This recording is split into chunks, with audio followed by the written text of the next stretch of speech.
No repetition of fields or columns.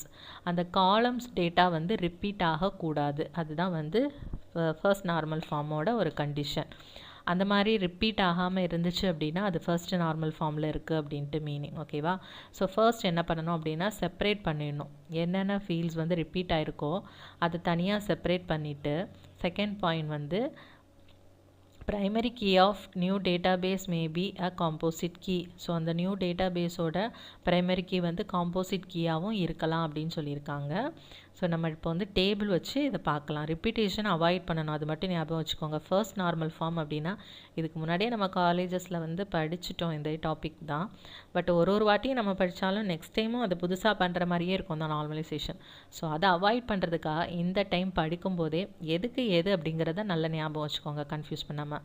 First normal form அப்படின்னாலே ரிப்பீட்டேஷனாக redundancy ரிப்பீட்டாக வரதை avoid பண்ணணும் அப்படிங்கிறத ஞாபகம் வச்சுக்கோங்க. இப்போ டேபிள் வச்சு நான் எக்ஸ்பிளைன் பண்ணுறேன், உங்களுக்கு இன்னும் நல்லா புரியும். ஸோ இதுதான் டேபிள். இதை வந்து நம்ம எப்படி ஃபர்ஸ்ட் நார்மல் ஃபார்முக்கு கன்வெர்ட் பண்ணுறோன்னு பார்க்கலாம். இது வந்து ஒரு அன்நார்மலைஸ்டு டேபிள். ஓகேவா? பிசி 010 அப்படிங்கிறப்போ அதோட ப்ராஜெக்ட் நேம் வந்து reservation system, project manager Ajay and project budget 120,500.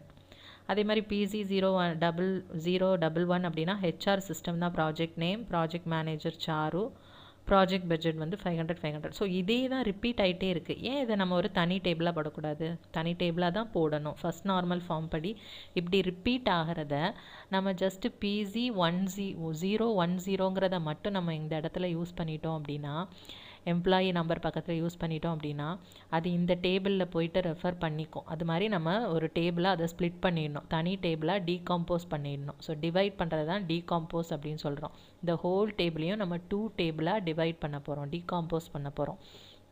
So project code பாருங்கள், PC 010, project name is reservation system, project manager Ajay, project budget is 120,500. அதே மாதிரி second project code, third project கோடுக்கு வந்து என்ன ப்ராஜெக்ட் நேமும் போட்டோங்க. இப்போ ரிமைனிங் இருக்கிறது என்ன பாருங்கள், employee number, employee name, department number, department name, early rate. So இப்போ வந்து இதையும் லிங்க் பண்ணணும் அப்படின்னா எதை வச்சு லிங்க் பண்ணுவோம்? தட் இஸ் ப்ராஜெக்ட் கோடை வச்சு தான் நம்ம லிங்க் பண்ணுவோம். ஸோ ப்ராஜெக்ட் கோடும் எம்ப்ளாயி நம்பரும் இந்த இடத்துல வந்துடும். மீது எல்லாம் அதே தான் வரும். இதை மட்டும் நம்ம தனியாக ஸ்ப்ளிட் பண்ணிடுறோம். இதுக்கும் ஒரு காமன் இது மட்டும் எடுத்துப்போம். ஏன்னா இந்த டேபிளையும் நம்ம ஆக்சஸ் பண்ணுறதுக்கு ஒரு காமன் பர்சன் வேணும் இல்லைங்களா? அதே தான். ஸோ இந்த ப்ரைமரி கீயை நம்ம எங்கே யூஸ் பண்ணிக்கிறோம்? இந்த இடத்துல இதை தான் நம்ம வந்து காம்போசிட் கீயாக யூஸ் பண்ணுறோம். இதுவும் சேர்ந்து தான் அதில் இருக்கிற டேட்டாஸை வந்து ஆக்சஸ் பண்ணுறதுக்கு யூஸ் ஆகும். ஸோ இதில் நம்ம